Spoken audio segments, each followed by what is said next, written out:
Hello बच्चों, आज अपन start करने वाले अपने बोर्ड टू नीट सीरीज में केमिकल काइनेटिक्स का पार्ट थर्ड। अगर अभी तक आपने प्रीवियस वीडियो नहीं देखा हो तो आप इस कार्ड पर क्लिक करके उसे विजिट कर सकते हैं। आज के वीडियो में अपन चैप्टर को आगे बढ़ाते हैं और चैप्टर का नेक्स्ट टॉपिक लेते हैं जो कि है इंटीग्रेटेड रेट इक्वेशन। किस किस की करनी है अपन को? जीरो ऑर्डर की और फर्स्ट ऑर्डर की। अब ये करने से पहले अपन वन बाय वन पहले देखते हैं कि जीरो ऑर्डर और फर्स्ट ऑर्डर रिएक्शन होती क्या है। तो जीरो ऑर्डर रिएक्शन वो रिएक्शन होती है जिसमें रेट ऑफ रिएक्शन रिएक्टेंट की जीरो पावर पर डिपेंड करती है। ठीक है, इसका मतलब रेट ऑफ रिएक्शन जो होती है रिएक्टेंट की कंसंट्रेशन पे डिपेंड ही नहीं करती। कौन कौन सी रिएक्शन इस कैटेगरी में आती है? एक तो वो सारी रिएक्शन जो मेटल की सरफेस पर होती है, वो कौन सी होती है? जीरो ऑर्डर रिएक्शन होती है। जैसे कि डीकंपोजिशन ऑफ अमोनिया हो गया, किसकी? प्लेटिनम की सरफेस पे। थर्मल डीकंपोजिशन ऑफ HI किसकी सरफेस पे? AU की सरफेस पे। एक चीज मेरी याद रखना, अगर आपको कोई रिएक्शन दे और अपन को पूछे कि उसकी ऑर्डर क्या होगी, तो अपन रिएक्शन देखकर कभी ऑर्डर नहीं बता सकते। लेकिन जो जो रिएक्शन अपने एनसीईआरटी की बुक में दे रखी है, वो रिएक्शन तो अपन को डायरेक्ट पूछ सकता है ना कि इसकी ऑर्डर क्या है। तो जैसे अगर आपको एग्जाम में पूछे कि decomposition of ammonia on platinum ये कौन सी रिएक्शन है, तो फिर अपन को लिखनी है कि ये जीरो ऑर्डर की है, क्योंकि अपने बुक में जीरो ऑर्डर के एग्जाम्पल में लिखी भी है। तो ये आपको याद करनी है कि decomposition of ammonia on platinum, thermal decomposition of HI on gold, या फिर और कोई भी रिएक्शन जो मेटल की सरफेस पर होती है, वो कौन सी होती है? Zero order reaction. इसके अलावा एंजाइम से रिलेटेड कोई भी रिएक्शन हो, अगर कोई भी रिएक्शन दे रखी है और उस पे एरो के ऊपर एंजाइम दे रखा है, एंजाइम कैटालाइज्ड कोई भी रिएक्शन है, तो वो कौन सी होगी? जीरो ऑर्डर रिएक्शन होगी। ठीक है, नेक्स्ट है अपने first order reaction. Zero order reaction क्या थी? जिसपे रेट ऑफ रिएक्शन रिएक्टेंट की जीरो पावर पे डिपेंड करती है। तो फर्स्ट ऑर्डर रिएक्शन कौन सी होगी? जिसपे रेट ऑफ रिएक्शन रिएक्टेंट की फर्स्ट पावर पे डिपेंड करेगी। या फिर अपन ऐसे भी कह सकते हैं कि रेट ऑफ रिएक्शन जो होती है रिएक्टेंट के कंसंट्रेशन के डायरेक्टली प्रोपोर्शनल होती है। अब इसमें एग्जाम्पल कौन कौन से? एक तो रेडियो एक्टिव डीके, कोई भी रेडियो एक्टिव डीके हो किसी भी सब्सटेंस का, वो कौन सा होगा? फर्स्ट ऑर्डर रिएक्शन होगा। जैसे यहाँ रेडियम का रेडियो एक्टिव डीके दे रखा है। हाइड्रोजिनेशन ऑफ इथीन, इथीन का जो हाइड्रोजिनेशन होता है वो भी कौन सी है? फर्स्ट ऑर्डर की रिएक्शन है, जिस पर रेट सिर्फ C2H4 पे डिपेंड करती है। H पर क्यों नहीं डिपेंड करती? क्योंकि H जो है वो एक्सेस में लिया जाता है, और जो रिएक्टेंट कंसंट्रेशन एक्सेस में हो उस पर रेट ऑफ रिएक्शन कभी डिपेंड नहीं करती। नेक्स्ट है डिकम्पोजिशन ऑफ N2O5 और N2O, ये भी कौन सी है? फर्स्ट ऑर्डर की रिएक्शन है। अब देखो, एक टॉपिक है अपने pseudo first order reaction. Pseudo का मतलब आप सब जानते होंगे, सूडो का मतलब होता है फॉल्स। तो एक्चुअल में ये रिएक्शन जो है सेकंड ऑर्डर रिएक्शन है या बाई मॉलिक्यूलर रिएक्शन है। अपन ने रिएक्शन की कंडीशन में चेंज करके उसे क्या बनाया? First order. तो those reaction which are actually second order or bimolecular reaction but by changing reaction condition it behave as first order, ऐसी रिएक्शन को क्या कहते हैं? Pseudo first order. और क्या चेंज करेंगे अपन? जो रिएक्टेंट होंगे, बाइमोलिकुलर है तो दो रिएक्टेंट होंगे, तो उन दो में से किसी एक रिएक्टेंट की कंसंट्रेशन को अपन एक्सेस में ले लेंगे। अब जब एक्सेस में लेंगे तो उस पर रेट ऑफ रिएक्शन डिपेंड ही नहीं करेगी, तो रेट ऑफ रिएक्शन सिर्फ एक ही रिएक्टेंट पे डिपेंड करेगी, इसलिए अपन उसे क्या कहेंगे? Pseudo first order reaction. जैसे कि CH3COO C2H5 H2O, ये है हाइड्रोलाइसिस ऑफ एस्टर, ये है अपने एस्टर और H2O के साथ रिएक्शन कराया, इथेनोइक एसिड और इथेनॉल बना। अब रेट ऑफ रिएक्शन वैसे देखा जाए तो रेट ऑफ रिएक्शन किस पे डिपेंड करनी चाहिए? रेट लॉ लिखे तो इसके ऊपर भी और इसके ऊपर भी डिपेंड करनी चाहिए, लेकिन क्योंकि H2O एक्सेस में, तो जो चीज एक्सेस में उसकी कंसंट्रेशन में चेंज होगा ही नहीं, और कंसंट्रेशन में चेंज नहीं होगा तो रेट ऑफ रिएक्शन सिर्फ किस पे डिपेंड करेगी? एस्टर पे डिपेंड करेगी। किस पे डिपेंड करेगी? एस्टर पे। तो ये फर्स्ट ऑर्डर हो गई, जबकि एक्चुअल में ये बाइमोलिकुलर रिएक्शन है। सेम ऐसे कैसे? Inversion of cane sugar, sucrose को केन सुगर भी कहते हैं, इन्वर्टेड सुगर भी कहते हैं, और इसका हाइड्रोलाइसिस करवाते हैं तो ग्लूकोज और फ्रुक्टोज बनता है।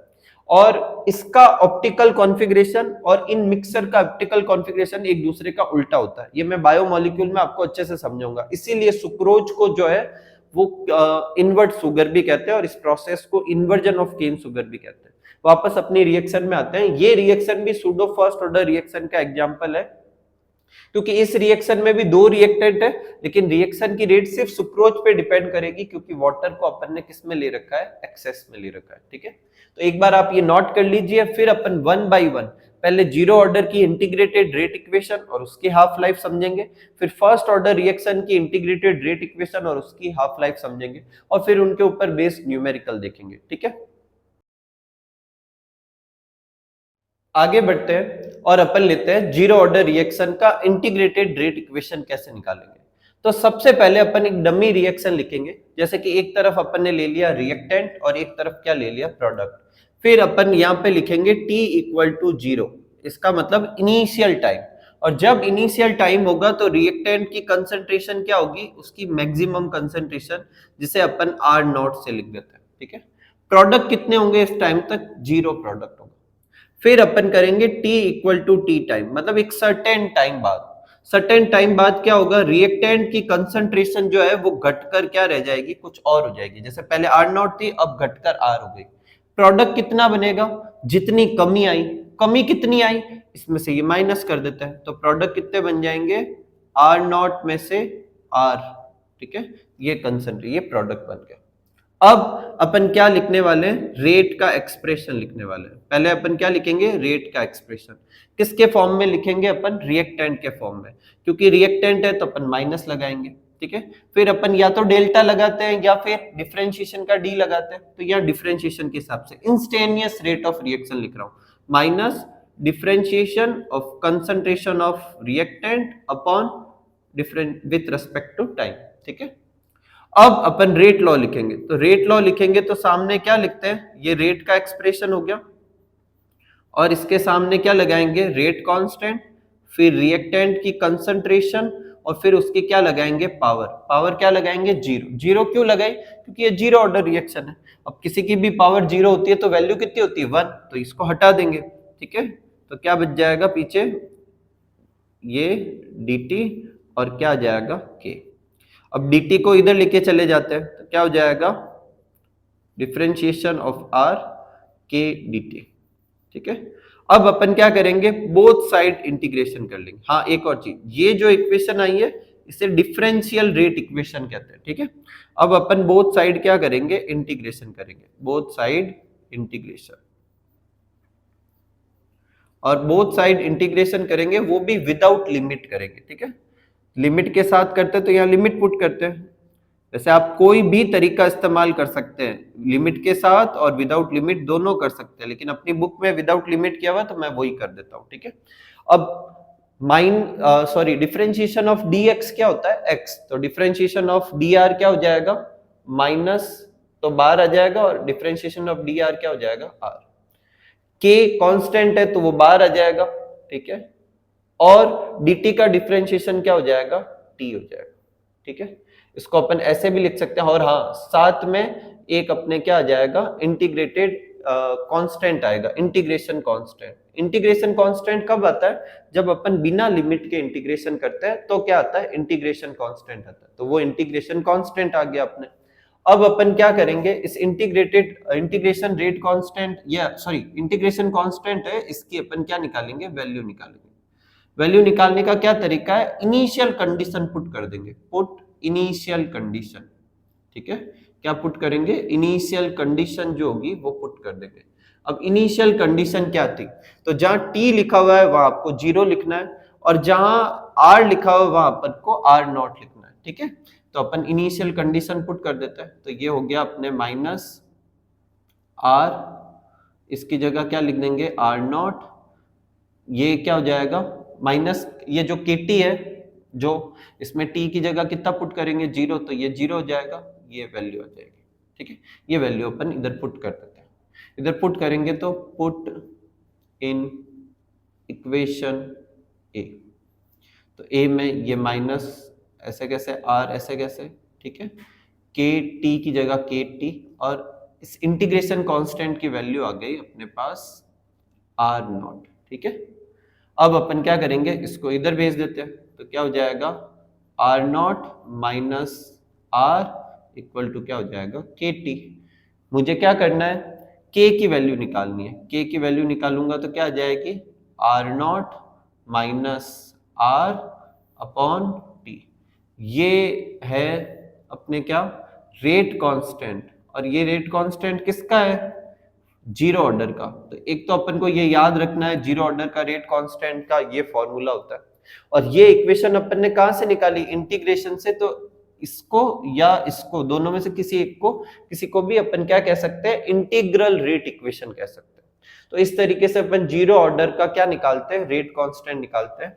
यूनिट क्या होगी इसकी, इसकी यूनिट क्या लिखेंगे अपन, तो यूनिट वही होगी, अपन पता है मोल लीटर इनवर्स 1 - n, यही लिखवाई थी प्रीवियस वीडियो में मैंने। तो मोल लीटर इनवर्स 1 - 0 और सेकंड इनवर्स। जीरो क्यों लिखा, क्योंकि जीरो ऑर्डर है, तो क्या हो जाएगा mole litre inverse second inverse, ये इसकी क्या हो जाएगी, यूनिट हो जाएगी। ठीक है, इसके बाद अपन निकालेंगे हाफ लाइफ। क्या निकालेंगे, हाफ लाइफ। अब हाफ लाइफ क्या होती है, देखो नाम से क्लियर है, ये वो टाइम है जिसमें क्या होता है, रिएक्टेंट अपनी इनिशियल कंसंट्रेशन का कितना रह जाता है, हाफ रह जाता है। तो अगर इफ टी इक्वल टू टी हाफ, ये हाफ लाइफ का सिंबल है, अगर मैं टाइम की जगह हाफ लाइफ लूं तो रिएक्टेंट की जो कंसंट्रेशन होती है वो इनिशियल कंसंट्रेशन की कितनी रह जाएगी, हाफ रह जाएगी। ठीक है, तो ये डेटा है, ये अपन इधर पुट कर देते हैं। तो देखो के की जगह क्या लिखेंगे, के ही लिखेंगे। आर की जगह आर नॉट की जगह आर नॉट, और आर की जगह क्या लिख देंगे, आर नॉट अपॉन 2, और टी की जगह क्या लिखेंगे, टी हाफ। ठीक है, मुझे किसका फॉर्मूला निकालना है, टी हाफ का, तो इसको इधर लेके आ जाऊंगा। तो t half equal to r not में से आर नॉट बाई 2 माइनस करेंगे तो कितना बचेगा, 1 में से हाफ माइनस करते तो कितना रहता है, हाफ। तो आर नॉट में से आर नॉट बाई 2 माइनस करेंगे तो आर नॉट बाई 2 रह जाएगा, और ये के जो आएगा वो आ जाएगा। तो ये अपने फॉर्मूला आ गया किसका, हाफ लाइफ का। किसकी हाफ लाइफ का आ गया, जीरो ऑर्डर रिएक्शन की हाफ लाइफ का फॉर्मूला आ गया। इससे एक और चीज क्लियर होती है, क्या क्लियर होती है, कि जो हाफ लाइफ होती है जीरो ऑर्डर की, वो डिपेंड करती है, किस पे डिपेंड करती है, इनिशियल कंसंट्रेशन पे। किस पे डिपेंड करती है, इनिशियल कंसंट्रेशन पे।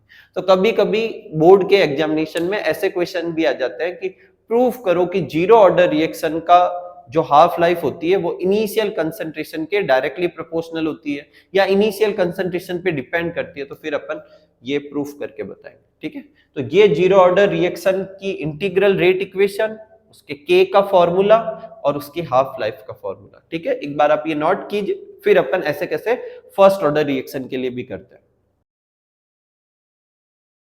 आगे बढ़ते हैं और नेक्स्ट लेते हैं अपन फर्स्ट ऑर्डर रिएक्शन। ठीक है, तो अब अपन निकालेंगे, जैसे अपन ने जीरो का निकाला था ठीक वैसे वैसे अपन फर्स्ट ऑर्डर रिएक्शन का क्या निकालने वाले हैं, इंटीग्रल रेट इक्वेशन, के का फॉर्मूला और हाफ लाइफ का फॉर्मूला।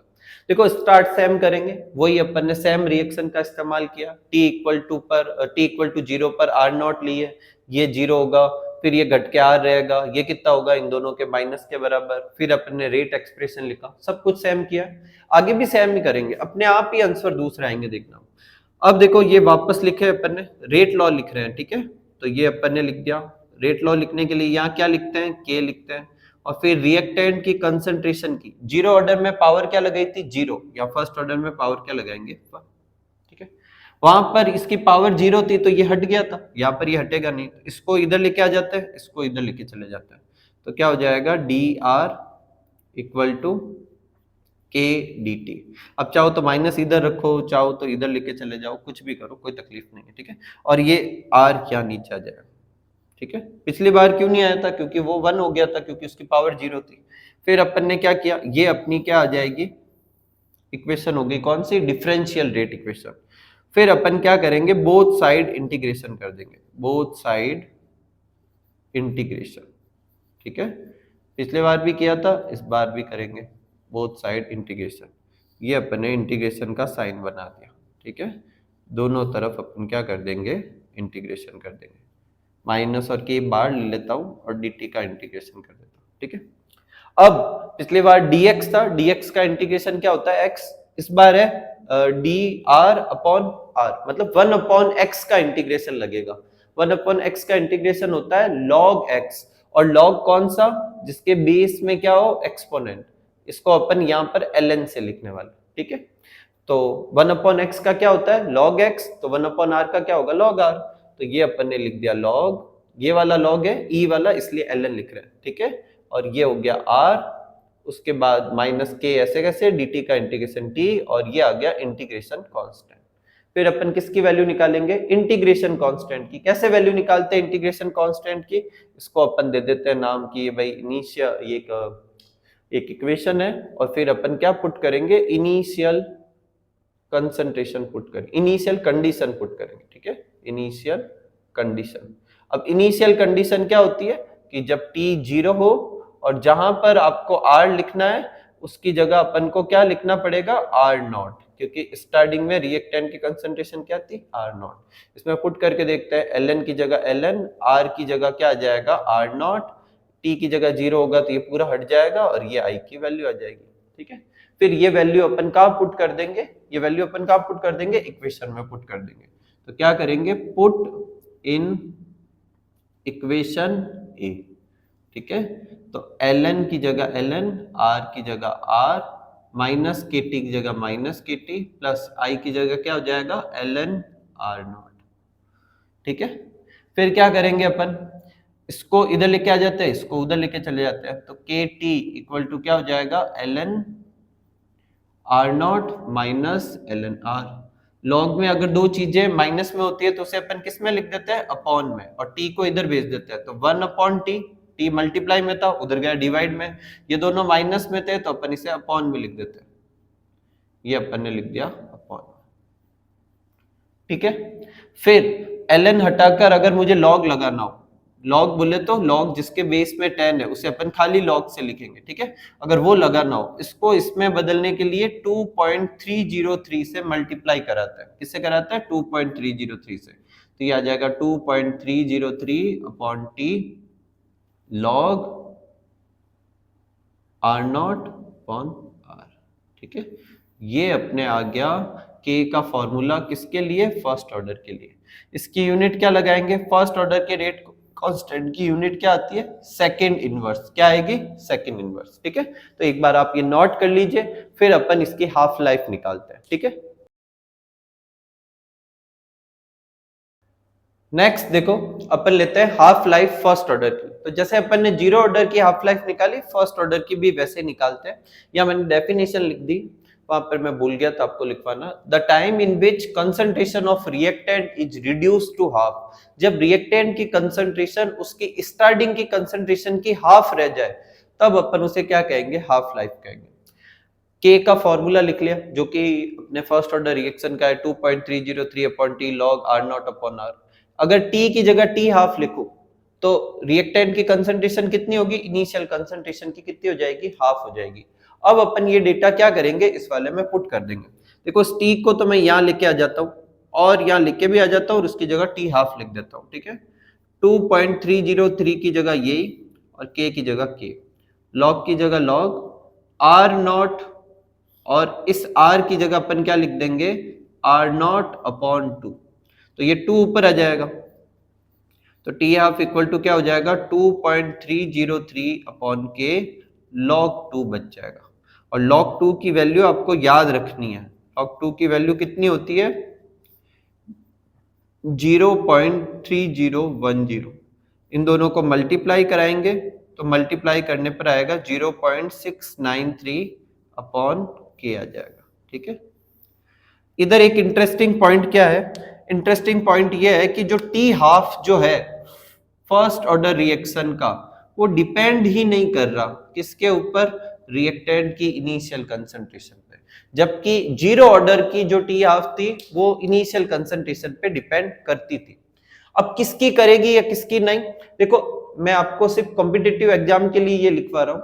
अगर टी हाफ देखे कि वो रिएक्टेंट की इनिशियल कंसंट्रेशन पे डिपेंड करेगा या नहीं करेगा या कैसे करेगा, तो आप एक जनरल रूल याद रख सकते हैं, T half directly proportional reaction की इनिशियल कंसंट्रेशन 1 माइनस एन, ठीक है।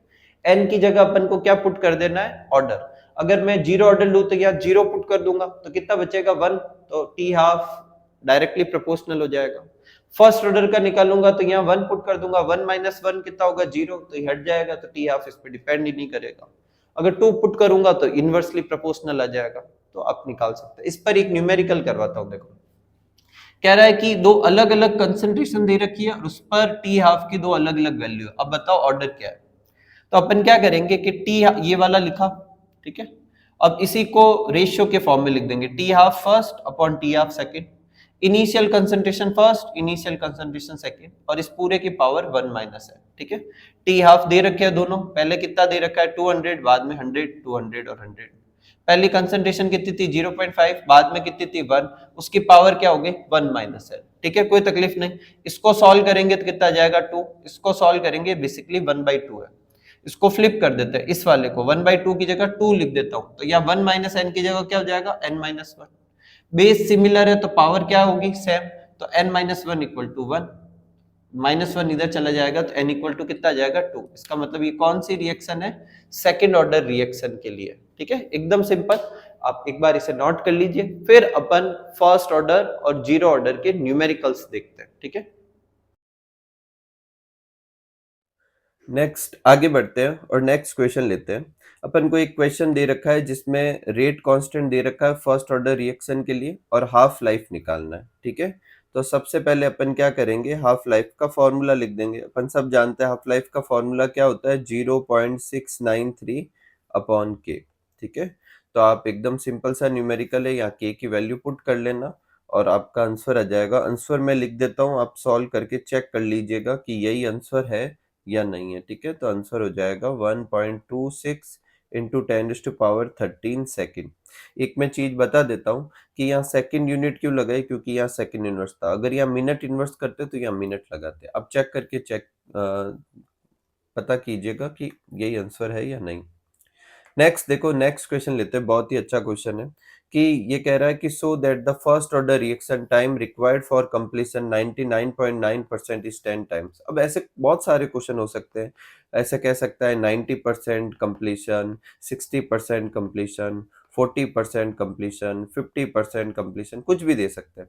तो देखो आपको यही करना है, इन सारे क्वेश्चन में आपको आर नॉट की वैल्यू तो लेनी है 100, ठीक है। और आर की वैल्यू कितनी लेनी है, जितना परसेंट कंप्लीशन कर रहा है वो माइनस कर देंगे 100 में। जैसे इस क्वेश्चन में 99.9 है तो ये माइनस कर देंगे तो कितना आ जाएगा 0.1।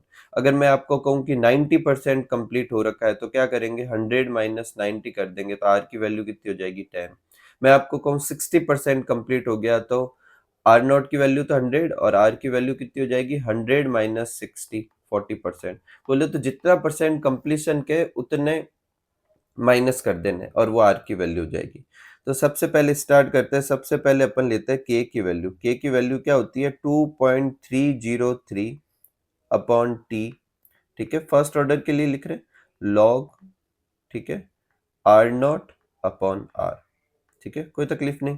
टी को इस तरफ लेके जाएंगे और यहाँ लिख देंगे 2.303 upon k log r not upon r, लिख दिया। अब अपन क्या करेंगे, ऐसे लिखेंगे if t equal to t 99.9, मतलब कि वो टाइम है जब कितना कंप्लीट हो जाए रिएक्शन 99.9, तो अपन क्या लिखेंगे, और साथ में अगर अपन ये माने कि स्टार्ट में आर नॉट की वैल्यू 100 है तो आर की वैल्यू कितनी मानेंगे अपन, 100 माइनस 99.9, कितना रह जाएगा 0.1, ये पुट कर देंगे। तो क्या हो जाएगा, t की जगह 99.9 लिख देंगे, ठीक है। 2.303 की जगह 2.303, k की जगह k, log की जगह log, r नॉट की जगह कितना लिख देंगे 100 और r की जगह कितना हो जाएगा 0.1, ठीक है। फिर अपन निकालेंगे t 99.9, 2.303 अपॉन के log कितना हो जाएगा 1000, 10 की पावर 3 लिख देंगे। 1000 कैसे हुआ बेटा, पॉइंट हटाएंगे तो ऊपर चला जाएगा 0, ठीक है। तो अब आगे देखो, t 99.9, 2.303, ठीक है, के log 10⁻³ था, 3 आगे ले लेंगे, log 10 की वैल्यू कितनी हो जाएगी 1। इसको मल्टीप्लाई करा देंगे, मल्टीप्लाई कराएंगे तो अपना कितना हो जाएगा, देखो 9096, ठीक है, ये आ गया। और टी हाफ अपन जानते हैं, टी हाफ कितना होता है 0.693 अपॉन के। देखो दोनों को डिवाइड करके देखेंगे तो लगभग देखो यहाँ पे साफ साफ दिख रहा है, यहाँ 6.9 है, यहाँ 0.69 है, इसका मतलब ये इसका लगभग कितना टाइम हो गया, 10 टाइम्स हो गया। तो अपन ये दोनों को डिवाइड कर देंगे, ठीक है। डिवाइड करेंगे तो क्या होगा, k से तो k कट जाएगा, यहाँ पे बच जाएगा 6.909 और यहाँ पे कितना बच जाएगा 0.693, ठीक है। तो ऑलमोस्ट कितना आ जाएगा 10। तो अपन ऐसे लिख सकते हैं t 99.9 जो है वो 10 टाइम्स से t हाफ का, ठीक है। और ऐसे बहुत सारे क्वेश्चन बन सकते हैं, आपको ऐसे कह सकता है t90 और T99.9 में रिलेशन निकालो, T90 और T हाफ में रिलेशन निकालो, आपको ये निकालना आना चाहिए, ठीक है। नेक्स्ट देखो, दो क्वेश्चन जो है वो आपको खुद को करने, ठीक है, मैं आपको गाइड कर देता हूँ। एक है T99%, तो कैसे निकालेंगे, आप जहाँ R0 होगा वहां पे लिखेंगे 100 और जहाँ R होगा वहाँ 100 माइनस 99 कितना आ जाएगा 1, ठीक है। इसे T99 निकल जाएगा। फिर आपको T90% निकालना है, कैसे निकालेंगे, सेम तरीके से जहाँ R0 होगा वहाँ क्या लिखेंगे 100 और जहाँ R होगा वहाँ 100 माइनस 90 10। फिर आप दोनों को रेशियो निकाल के चेक करना कितना आएगा, ट्वाइस आएगा रिलेशन, ठीक है। नेक्स्ट क्वेश्चन भी आप ही को करना है। इसमें देखो क्या लिखा हुआ है कि एक फर्स्ट ऑर्डर रिएक्शन जो होती है 40 मिनट्स लेती है 30% डिकम्पोजिशन में, कैलकुलेट टी हाफ।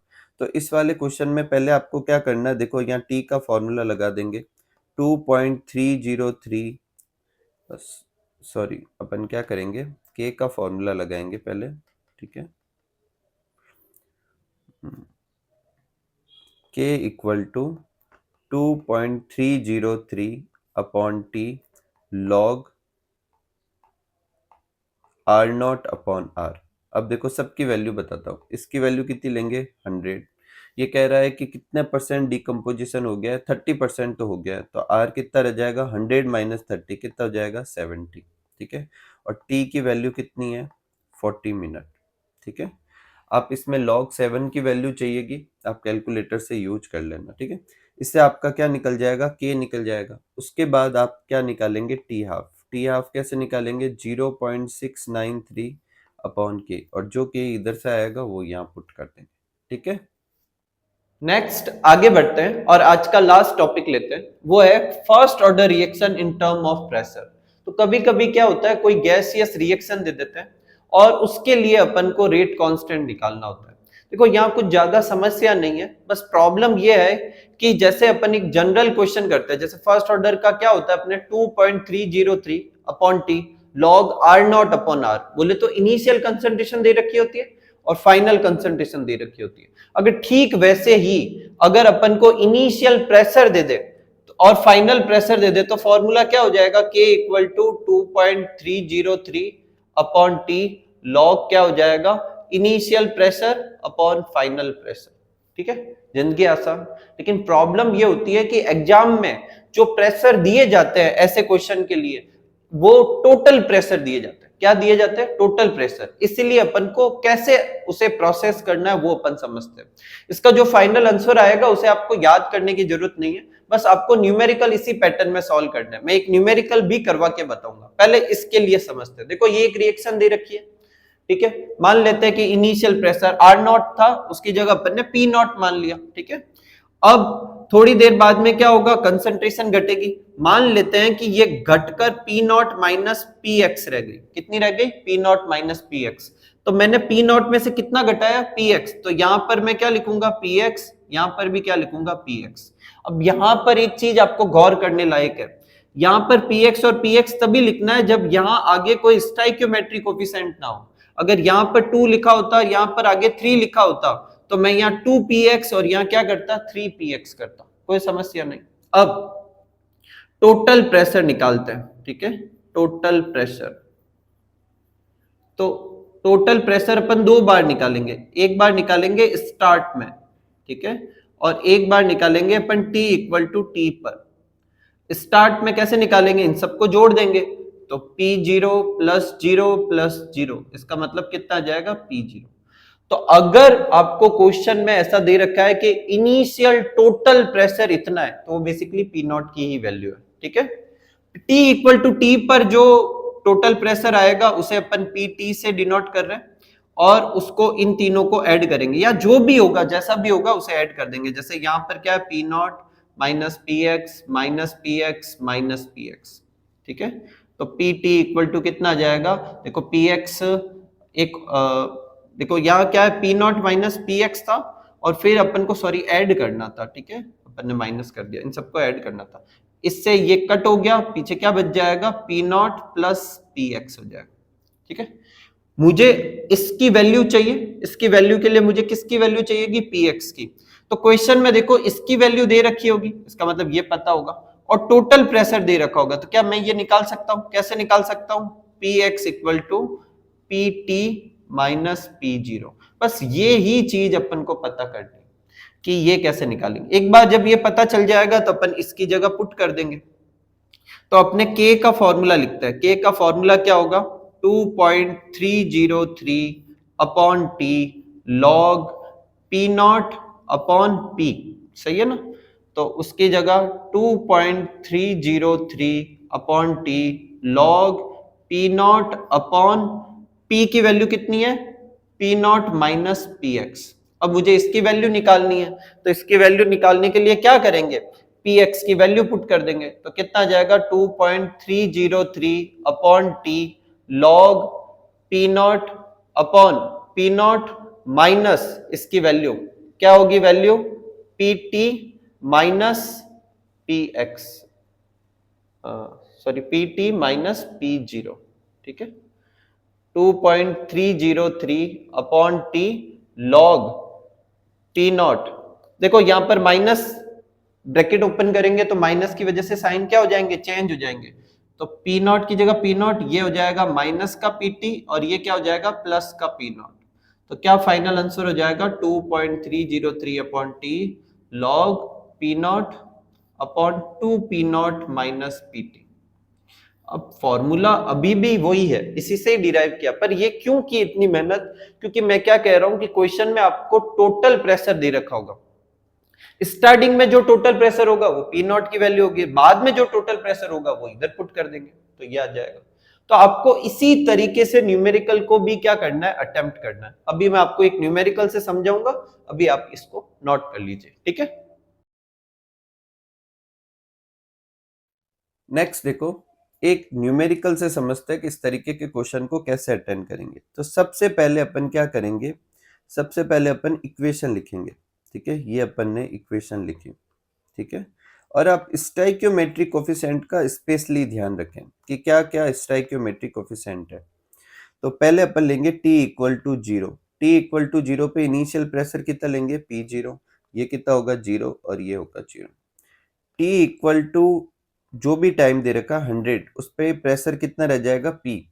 लेकिन ये पी अपन डायरेक्ट नहीं मान के, अपन कैसे मानते हैं कि इसमें से कुछ माइनस कर देंगे। कितना माइनस करेंगे, देखो यहाँ स्टोइकियोमेट्रिक कोफिशिएंट कितना है, 2, तो यहाँ कितना माइनस करेंगे, 2px, ठीक है। यहाँ स्टोइकियोमेट्रिक कोफिशिएंट कितना है, 2, तो क्या बच जाएगा 2px। यहाँ स्टोइकियोमेट्रिक कोफिशिएंट कितना है, 1, तो क्या लिखेंगे, px।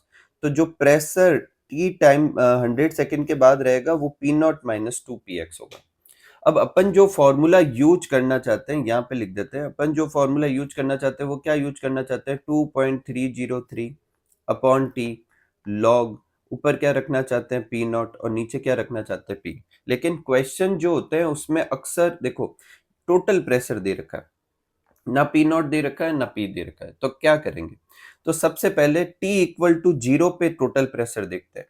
t equal to zero पर टोटल प्रेशर, ये अपन लिखा टोटल प्रेशर, और पहले अपन किस पे निकालते हैं, t इक्वल टू जीरो पर, ठीक है। t इक्वल टू जीरो पर, t इक्वल टू जीरो पर क्या होगा, total pressure p zero plus zero plus zero, क्योंकि यहाँ पर प्रेशर इधर ये था, इधर जीरो जीरो, तो ये प्रेशर तो टोटल कितना आ जाएगा, पी नॉट, और इसकी वैल्यू क्वेश्चन में दे रखी है 0.5, तो ये तो हो गई 0.5। अब दूसरा t equal to zero time पर, नहीं सॉरी 100 सेकेंड पर, यहाँ प्रेशर कितना है, यहाँ पर प्रेशर देखो, अब इसको pt से डिनोट कर देते हैं टोटल प्रेशर को, और ये कितना आएगा, p not minus 2px plus 2px plus px, ठीक है। ये सब प्रेशर हो गया, इससे ये क्या हो जाएगा, कट हो जाएगा, ठीक है। तो पी टी इक्वल टू कितना आ गया अपने, पी टी इक्वल टू आ गया P not plus P x. तो पी एक्स की वैल्यू कितनी हो जाएगी, P t minus P not. ठीक है, और अब इस पी एक्स की वैल्यू का इस्तेमाल करेंगे अपन पी निकालने के लिए। पी अपना कितना है, P not minus two P x है। ठीक है, तो वैल्यू पुट कर देते हैं अपन। तो वैल्यू पुट करेंगे तो क्या आएगा, इसी में ही पुट कर देते हैं। पी नॉट की जगह पी नॉट, माइनस टू की जगह टू, और पी एक्स की जगह क्या वैल्यू हो जाएगी, P t minus P not. ठीक है, मल्टीप्लाई कराते हैं अपन। तो क्या आ जाएगा, देखो P equal to p not minus two p t, और ये माइनस क्या हो जाएगा, प्लस, और टू से मल्टीप्लाई कराएंगे तो टू पी नॉट। तो P इक्वल टू क्या आ जाएगा, टू पी नॉट, और पी नॉट कितने हो जाएंगे, three P not minus two p T. ठीक है, ये अपनी वैल्यू आ गई 2.303 upon t log P not की जगह पी नॉट और पी की जगह क्या लिख देंगे, three P not minus two p T. अब ये सब करने का फायदा क्या हुआ, क्वेश्चन में अपन को इन की वैल्यू दे रखी है, पी नॉट की वैल्यू दे रखी है और पी टी की वैल्यू दे रखी है। तो सबकी वैल्यू पुट करके अपन क्या कर लेंगे, सॉल्व कर लेंगे। ठीक है, लॉग की जगह लॉग, पी नॉट की जगह क्या पुट करेंगे 0.5, और पी टी की जगह क्या पुट करेंगे 0.512। अब ये आप पुट करके सॉल्व कर लेना। जब आप सॉल्व करेंगे तो आंसर आ जाएगा आपके 4.98 इंटू 10 की पावर -4 सेकेंड इनवर्स। ठीक है, तो प्रेशर के जो क्वेश्चन होंगे वो आपको इस तरीके से सॉल्व करने हैं। ठीक है, तो उम्मीद करूंगा कि आज का वीडियो आपके लिए बहुत हेल्पफुल रहा होगा। मिलते हैं अगले वीडियो में, तब तक आप सब लोग खूब सारा हार्डवर्क कीजिए, खूब खुश रहिए, खूब मस्त रहिए। Thank you for watching.